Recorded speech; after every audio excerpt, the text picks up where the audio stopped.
My name is Emma Walker, and on the morning of my wedding, I walked down the church aisle, bald-shaved, completely clean by my own parents. I remember the gasps, the whispers, the sound of someone dropping their purse in shock, but I held my head high, as if I were crowned instead of stripped. People stared, and they were meant to. That was the day everything finally cracked open the truth. The lies, the favoritism, the sickness beneath our shiny family surface. But before that moment, before the chapel doors opened, before the hush of swallowed breath fell over the congregation, I was just the good daughter. I grew up in a quiet Ohio town where people mow their lawns on Saturdays, wave to each other from the driver's seat of pickup trucks, and ask about your mother at grocery checkout. My parents, Barbara and Harold, were always regarded as good church folks, well-dressed, active in the community, the kind that made casseroles for funerals and sent Christmas cards in perfect cursive. And I was their reliable one. From childhood on, I was steady Emma. Honor roll, no trouble, no drama. I learned to cook early because Mom got too tired. I helped Dad balance checkbooks. I drove Lily, my younger sister, to school when she didn't feel like catching the bus. That's how it always was. I held things together while Lily floated through life. She was always the star. The beautiful one. The one people cooed over. Teachers excused, boys chased, parents coddled. I was proud of her when we were little. I really was. But as we grew older, the difference became sharper. When Lily wrecked Dad's Buick at 19, they blamed me because I should have discouraged her from driving in the rain. When I graduated college, they missed the ceremony because Lily wasn't feeling well emotionally and they couldn't leave her alone. When I started dating Mark, who I loved with a quiet, enduring affection, they said he was fine, but Lily deserved someone special. Mark worked as a mechanic, owned his own small shop, and was the kind of man who shows up on time and keeps his promises. He treated me with gentleness, never once calling me dramatic or sensitive. He had a dry humor, a love for old Western movies, and a habit of holding my hand like it was something he was always grateful to find there.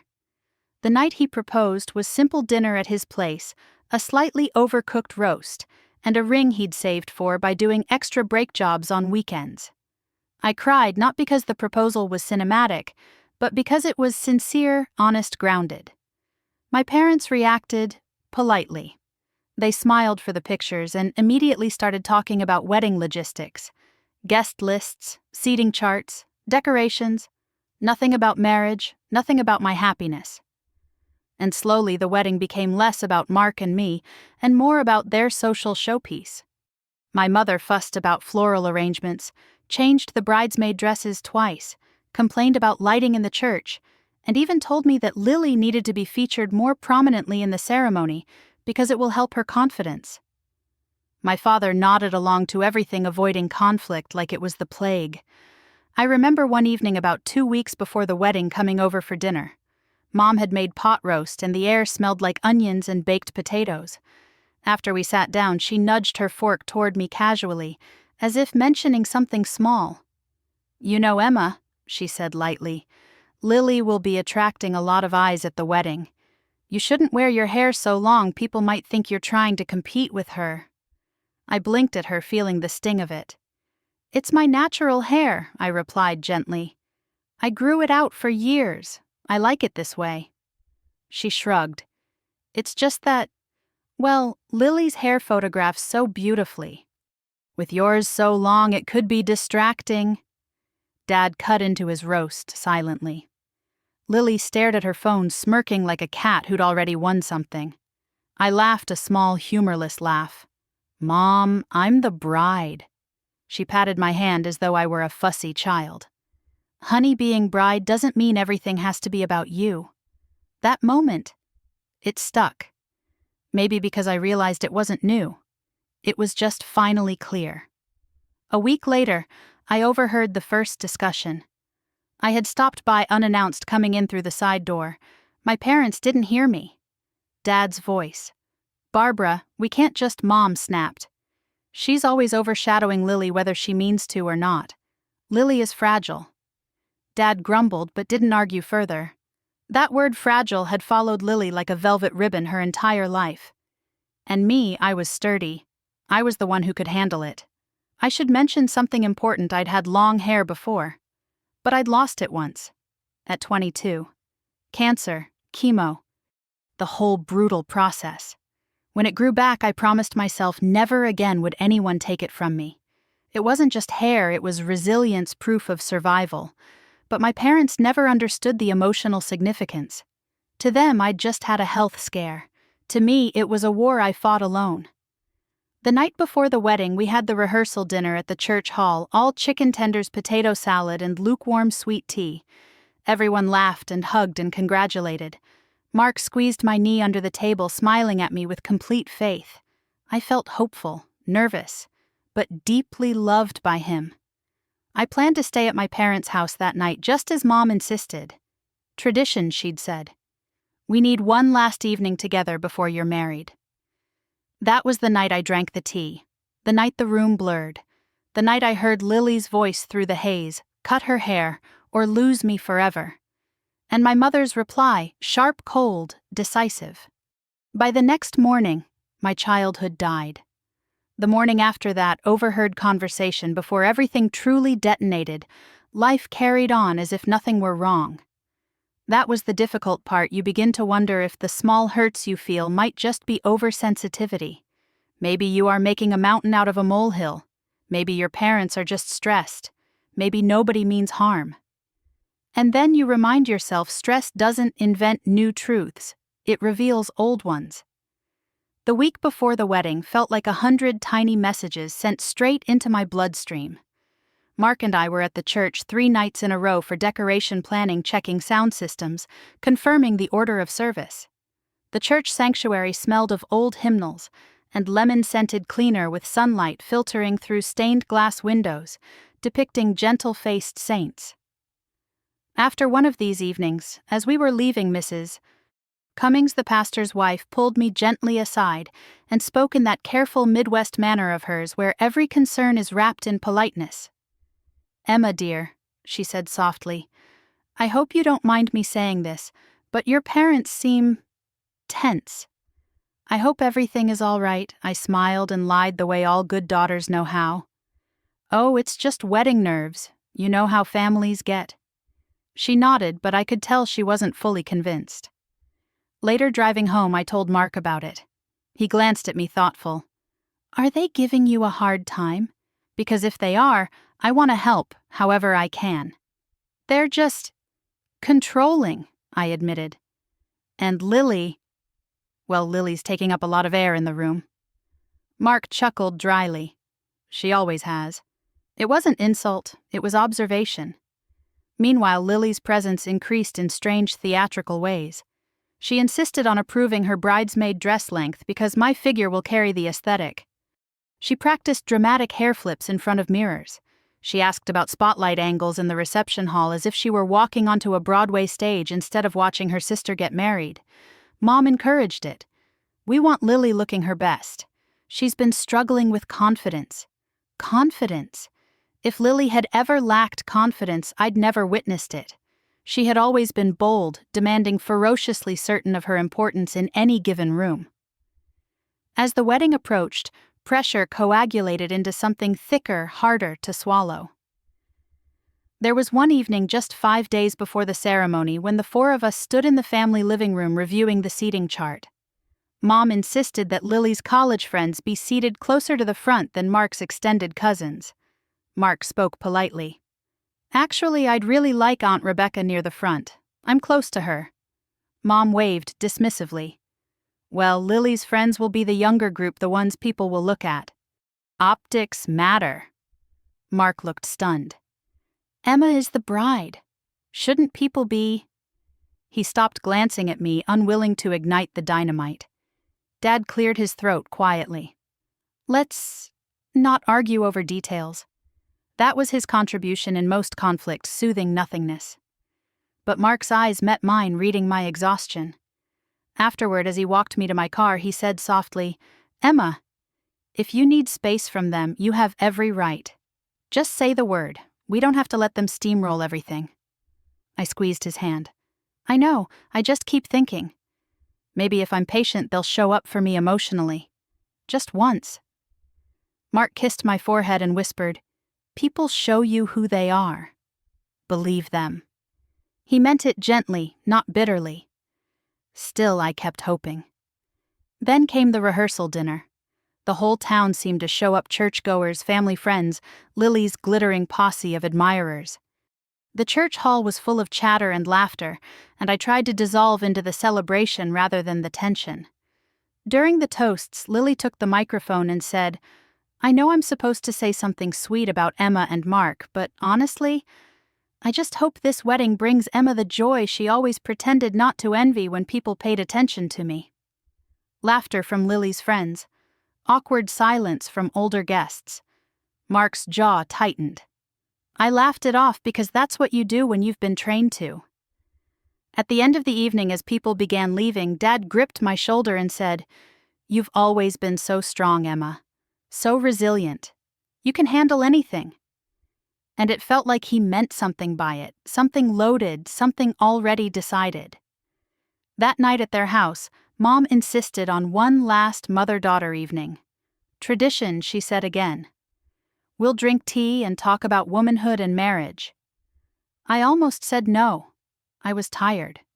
I wanted to go home and sleep next to Mark, but that old dutiful instinct kept me in the driveway, turning the key toward the front door.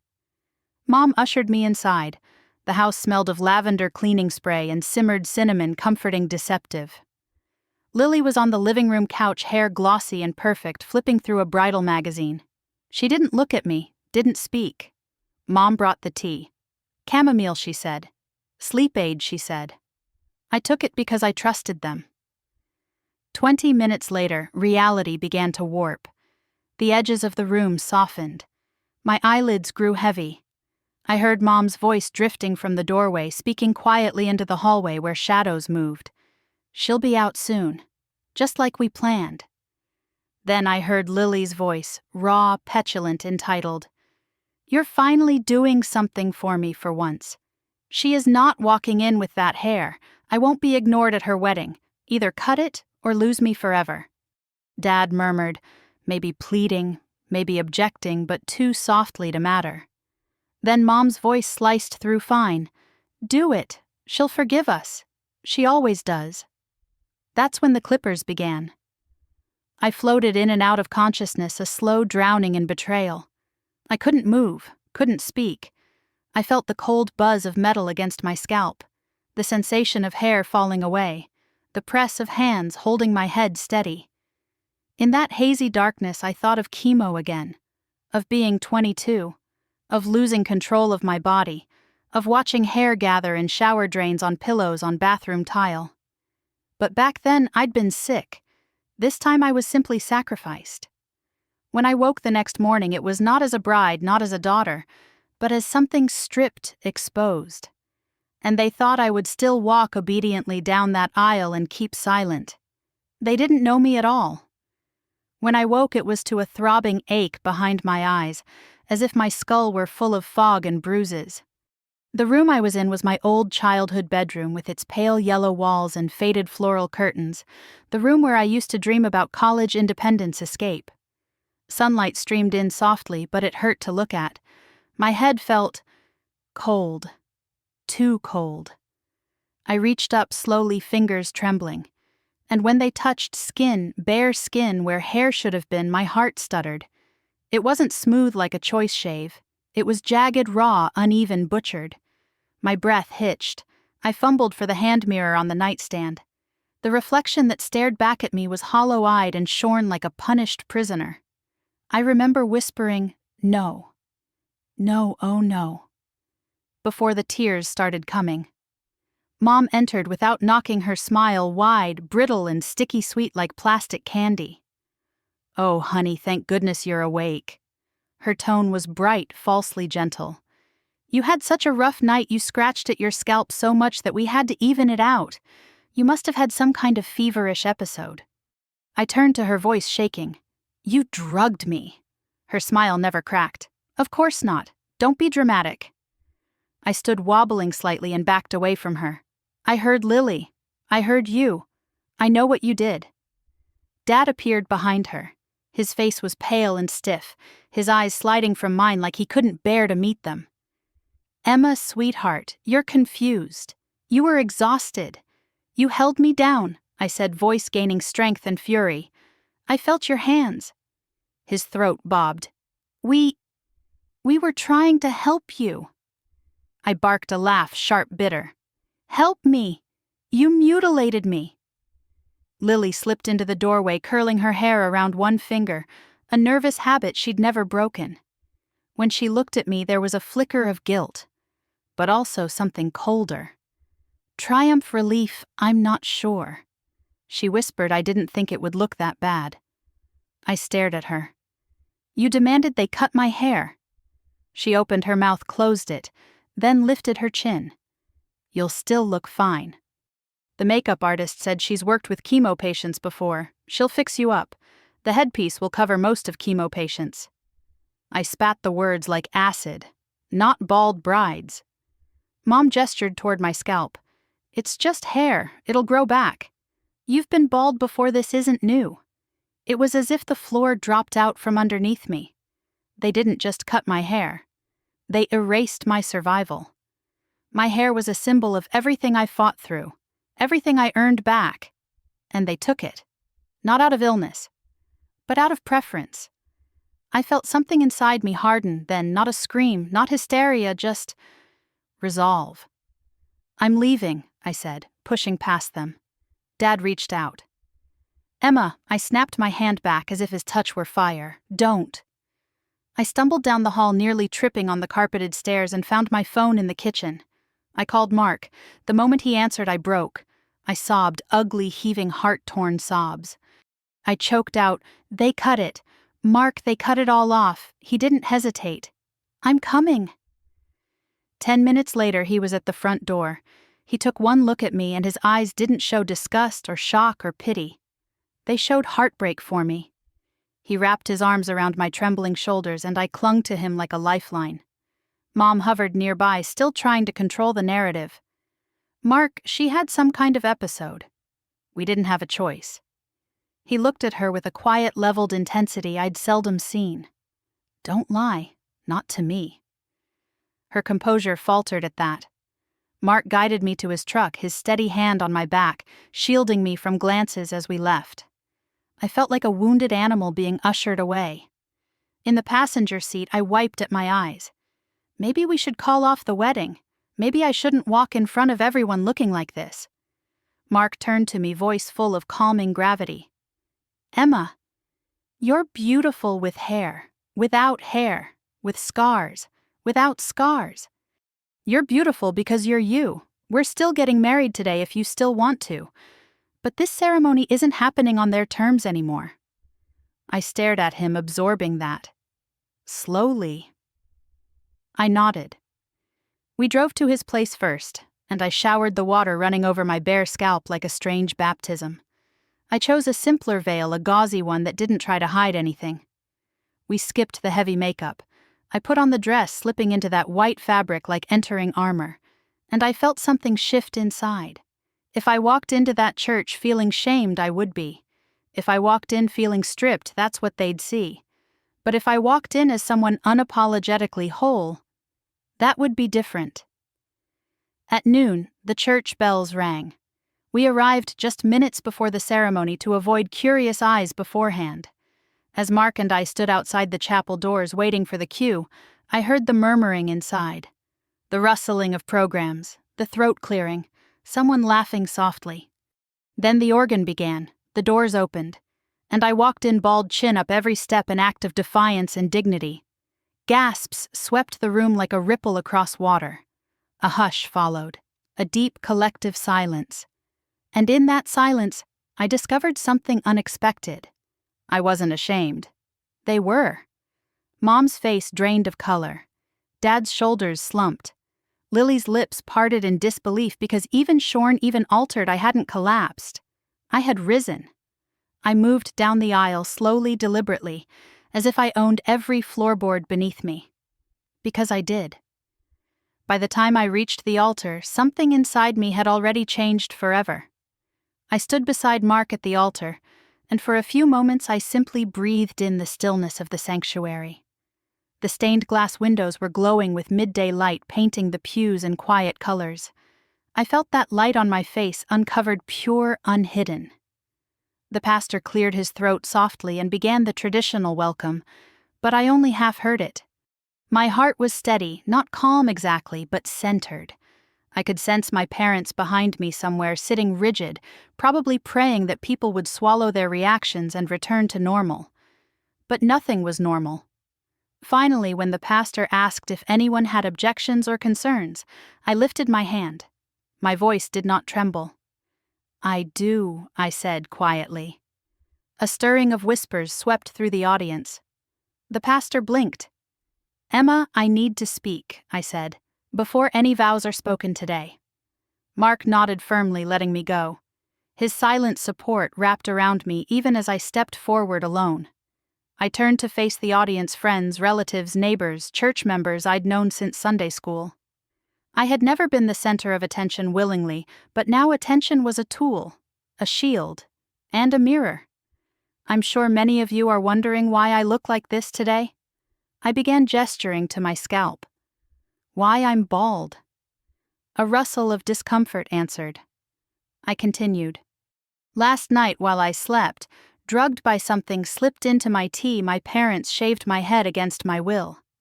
A wave of gasps rolled through the pews. Someone muttered, "Good Lord." I saw Barbara's face go white. Dad looked like he'd aged 10 years in a minute. "They thought I wouldn't remember," I said. "They thought they could pretend I had some kind of fever episode and did it myself." Eyes widened. People leaned closer. "They did it," I said clearly, "because my sister didn't want me to outshine her.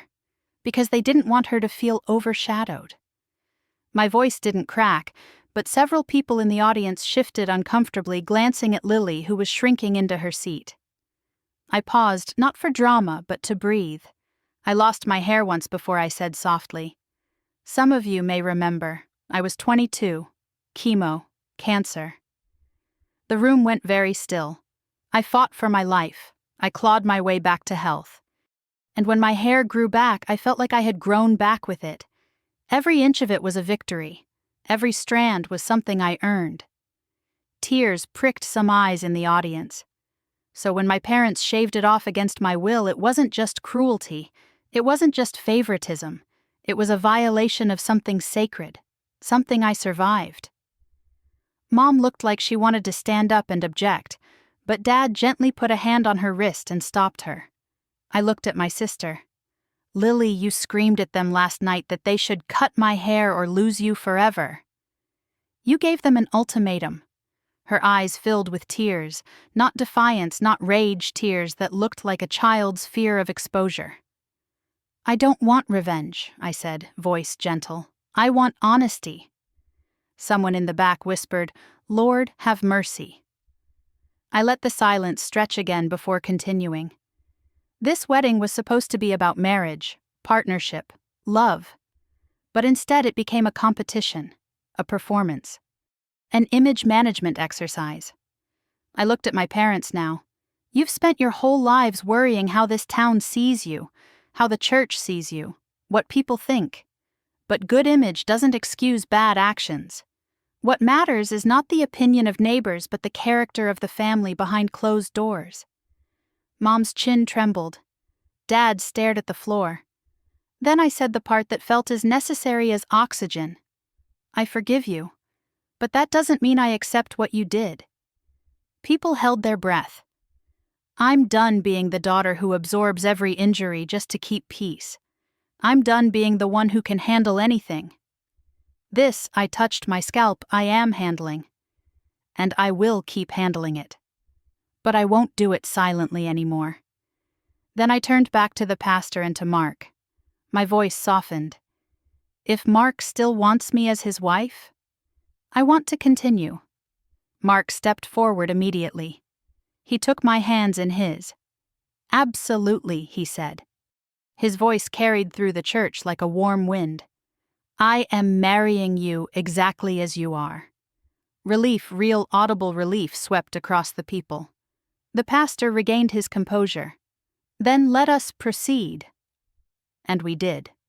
The vows were not dramatic, they were simple, honest, our voices entwined like threads weaving something sturdier than either of us alone. After the ceremony, the reception hall felt different. People came to hug me gently, respectfully. Mrs. Cummings whispered through tears, "Your courage saved something today, maybe more than you know." Old Mr. Turner, who had taught me in 3rd grade, shook his head and muttered, "A parent should cherish, not control. I'm so sorry." My parents stayed mostly quiet, shell-shocked. Lily avoided everyone. She looked less like a golden child and more like a lost one whose pedestal had suddenly crumbled beneath her feet. Mark and I eventually slipped away early, not out of shame but out of fullness. Too much emotion, too much change for one day. When we got home, I sat on the couch and leaned into him. He stroked the back of my head softly, not pitying, not wary, just loving. And in that quiet evening light, I realized something. I had walked into that church exposed, but I walked out free. Not part end continued below. Wait, this story must end the part here with word count. The day after the wedding, I woke up feeling like I'd just survived a storm, shaken, stripped, but somehow still standing. Mark had already gotten up early. I heard him in the kitchen making coffee, humming an old Johnny Cash tune under his breath. When I ran my hand over my scalp, I didn't feel horror anymore. I felt ownership. This was my head, my body, my life. Mark poked his head into the bedroom. "Coffee's ready," he said with a smile. "And before you ask, yes, I made yours the way you like it." I managed a small laugh. "Sweet enough to rot my teeth?" "Exactly," he grinned. We sat at the table, steam curling from our mugs. For a while, neither of us spoke. The weight of everything that had happened still hovered in the air. Finally, Mark broke the silence. "Emma, we need to talk about what comes next." "I know." My voice was steady. "I'm not letting them just walk away from this." He nodded, waiting. "First, I'm filing a police report," I said. "They drugged me. That's a crime." Mark took my hand. "I'm here for all of it." So we spent the next hour carefully documenting everything, what I drank, what I heard, what I remembered. We drove to the police station. The officer on duty listened, took notes, and asked careful, respectful questions. It was surreal sitting under fluorescent lights describing how my own family violated me. But I told it all, clearly. When I finished, the officer said quietly, "Emma, we will follow up. Drugging someone without consent is serious. We'll be contacting your parents." I felt neither triumph nor fear, just validation. Afterward, Mark and I went to visit his Aunt Rebecca, the one who had sat near the front during the ceremony. She hugged me so tightly that I could feel her heart beating. "I'm proud of you," she whispered. "You spoke truth when others would have kept quiet." At the grocery store later that week, I saw ripple effects. People I'd grown up with looked at me differently, not with pity, but with a kind of respect. I heard whispers that weren't directed at me but supportive. "Can you believe her parents did that?" She was so brave to say it publicly. "That girl has a backbone of steel." It wasn't revenge in the cinematic sense, the dramatic shouting, the courtroom showdowns. It was quieter. Social justice in a small American town. The kind of justice where behavior doesn't vanish behind closed doors, but slowly, steadily becomes known. About a week after the wedding, I got a text from Lily. Just 3 words: "We need to talk." I didn't respond. Not yet. But when Mom called me, that was different. I let it go to voicemail, then listened. Her voice shook. "Emma, we're worried. People are talking. We didn't realize it would go this far." I almost laughed, but it came out sadder than I expected. They weren't sorry. They were embarrassed. That was the difference. Still, I wasn't done. I contacted an attorney. Not to sue for money, but for a restraining order and a legal record. The lawyer, a calm older woman named Joanne, listened to everything, then said, "I'm going to be direct. This is abuse, Emma. There must be consequences." I nodded. "I don't want them jailed. I don't even necessarily want punishment. I want documentation. I want something on record that says this was not okay." She gave me a firm nod. "Then that's what we'll pursue." In the meantime, Mark and I settled into married life. Simple dinners. Quiet evenings watching old shows. Sitting on the porch and listening to crickets. He would sometimes rub my scalp absent-mindedly, and I realized that what once felt like violation had slowly become normal. But revenge wasn't done with me. It took on another shape. One afternoon I got a call from the hospital. An administrator explained that my mother had come in for blood pressure issues, and something struck me. My parents were getting older, frailer.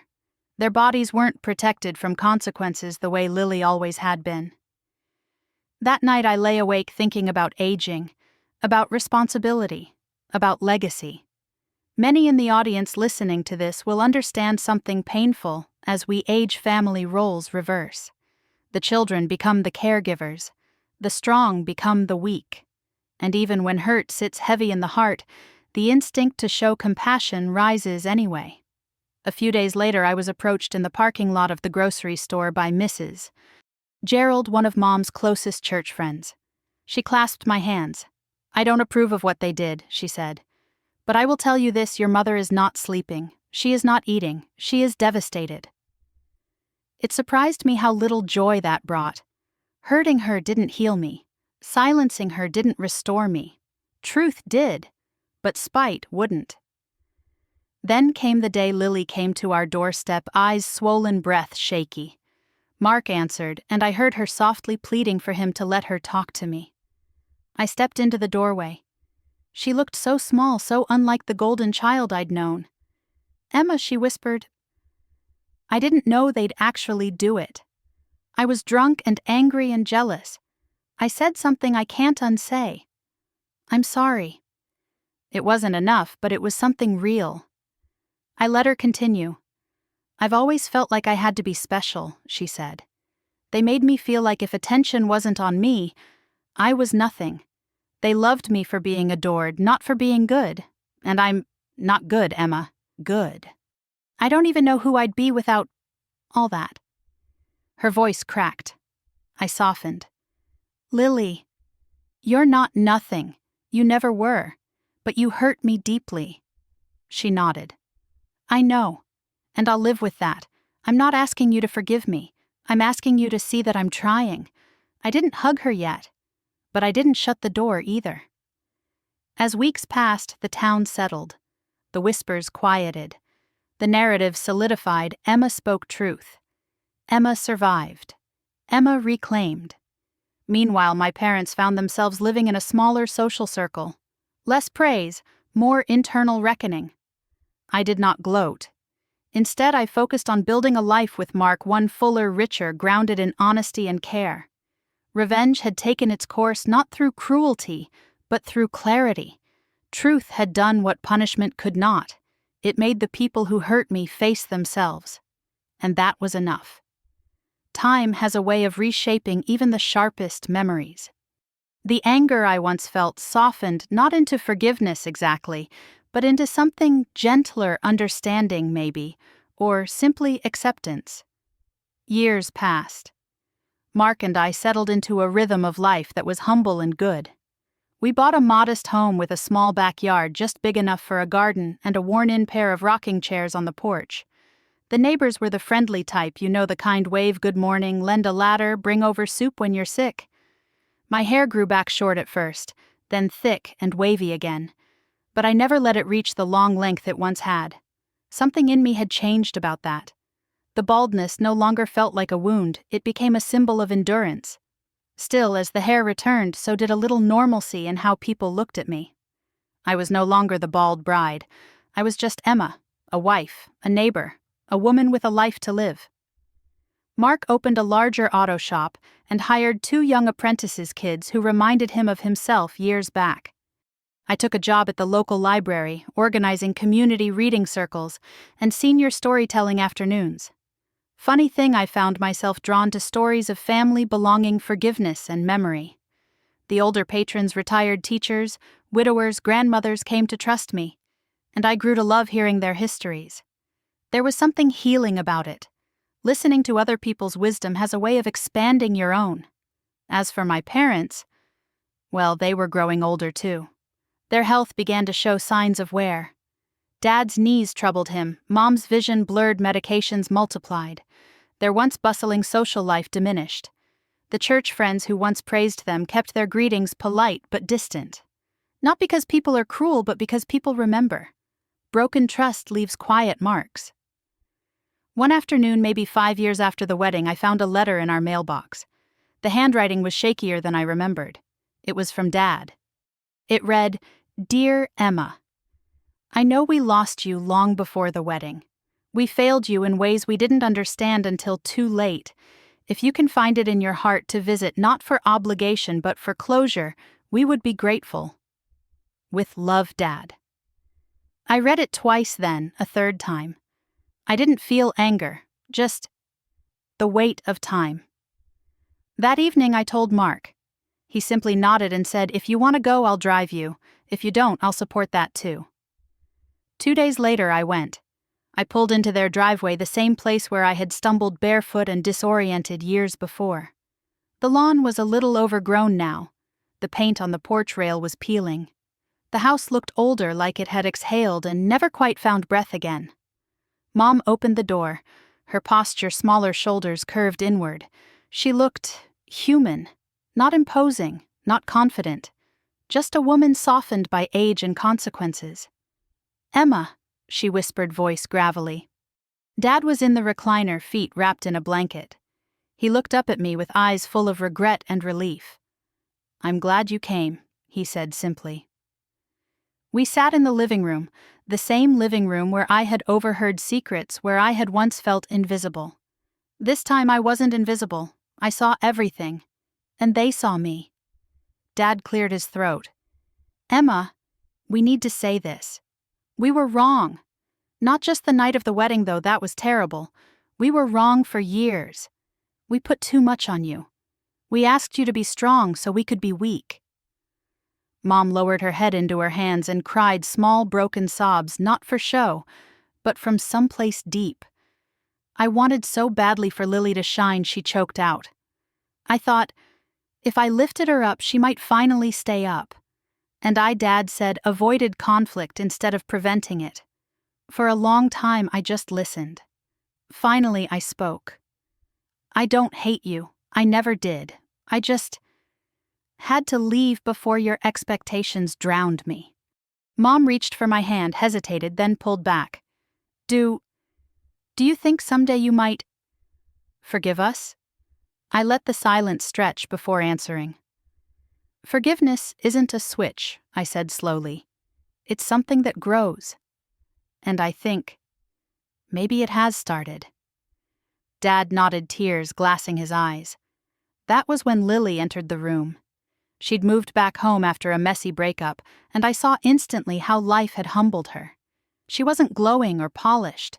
She was real. A little lost, but trying. When she saw me, her face crumpled. "Emma, I've never stopped being sorry." I gave a small, gentle nod. "I know." We didn't hug, not right then, but the distance between us felt smaller. In that quiet living room, something softened. Not erased, not undone, but softened.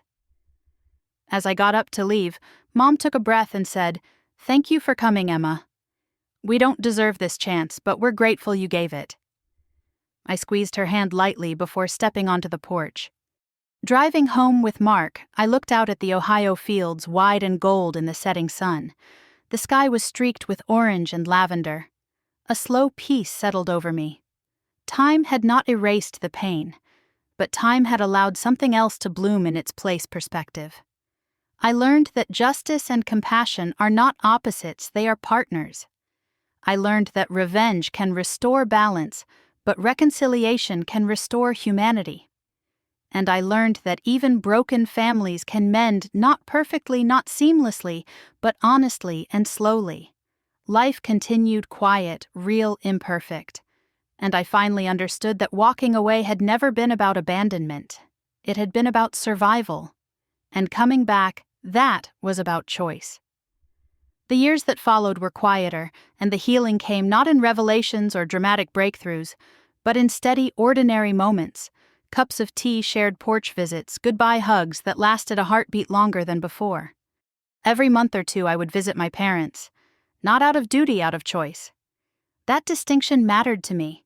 It was the difference between being controlled and being free. Mom would often be on the porch when I arrived wrapped in a shawl during cooler months, or wearing a wide-brimmed hat in summer. Dad tended a small garden now, tomatoes, cucumbers, green beans, the same vegetables I used to help him pick when I was little. Funny how we circle back to old rituals, not because we must, but because they feel like home. There were times when old wounds flared, times when Mom instinctively tried to take charge, or when Dad went silent instead of speaking truth. But I wasn't the same obedient daughter anymore. The woman I became after the wedding learned to speak up. So I would gently say, "That hurt," or "Please don't dismiss my feelings," or simply, "I'm not that girl anymore." And slowly, so slowly, it changed the way we spoke to each other. And Lily, she changed too. She started seeing a therapist, got sober, and eventually moved out again, this time supporting herself with a modest marketing job at a local business. There was no more pedestal for her to stand on, and in losing it, she finally found herself. We worked on our relationship carefully, respectfully. She asked for accountability, not absolution. And I gave her the chance to grow because I had also needed the chance to heal. One afternoon I remember arriving at my parents' house to find Lily already there. Mom was in the kitchen cooking chicken and dumplings, her comfort food specialty. Lily was setting the table. Dad was humming an old gospel hymn under his breath. It felt like a family again, not in the brittle, performative way of the past, but in a genuine, unassuming way. A way that didn't require perfection or image or spotlight. During dinner, Mom looked up from her plate and said quietly, "Emma, I want you to know something. I don't ask for forgiveness anymore. I just hope that being better now is enough to honor the hurt we caused you." I looked at her carefully. In her eyes I saw remorse, not the showy kind that demands absolution, but the quiet kind that carries weight. "It is," I said. And I meant it. Dad cleared his throat. "You know, sometimes I think about what I missed when you were growing up. I thought being the peacekeeper was the same as being a good father. But I realize now, I should have defended you, protected you, seen you." I reached across the table and placed my hand over his. "You see me now," I said softly. "And that matters." After the meal, we lingered in the living room. Lily sat beside me on the sofa, her hand lightly brushing against mine like a child testing the waters. "I think about that night," she murmured. "On the eve of your wedding. I was so jealous. I thought if attention wasn't on me, I would disappear. But losing that attention, it forced me to actually build something of my own." I nodded, feeling the deep truth of it.